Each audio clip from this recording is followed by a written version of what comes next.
What's up mga kapuso, ito po ang mga ganap na dapat po natin abangan dito lamang po sa My Father's Wife dahil kapanapanabik na nga po ang mga kaganapan dito nang magbardagulan nga sa pag-aaway sina Betsy at Gina dahil nalaman na nga ni Gina na kabit pala siya ng kanyang asawa at talaga naman pong napakagandang panoorin ang mga episode dito mga kapuso.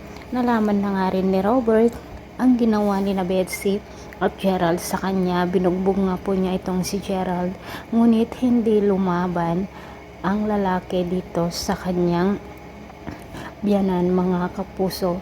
Ngunit ang masaklap nga po na nangyari ay umatake nga po ang sakit nitong si Robert at agad nga nilang dinala sa ospital mga kapuso. Baka naman makomatos na naman itong si Robert dahil ganito naman po talaga ang mga teleserye dito sa GMA, pero huwag naman sana, o kaya baka matuluyan itong si Robert at syempre ang kalahati ng kanyang kayamanan ay mapupunta dito kay Betsy dahil nga hindi pa niya naasikaso ang kanilang separation dito dahilan nga sa pagtataksil ni Betsy sa kanya. Galit na galit naman ang nanay ni Gerald at ang nanay ni Betsy dito sa ginawa ng dalawa mga kapuso.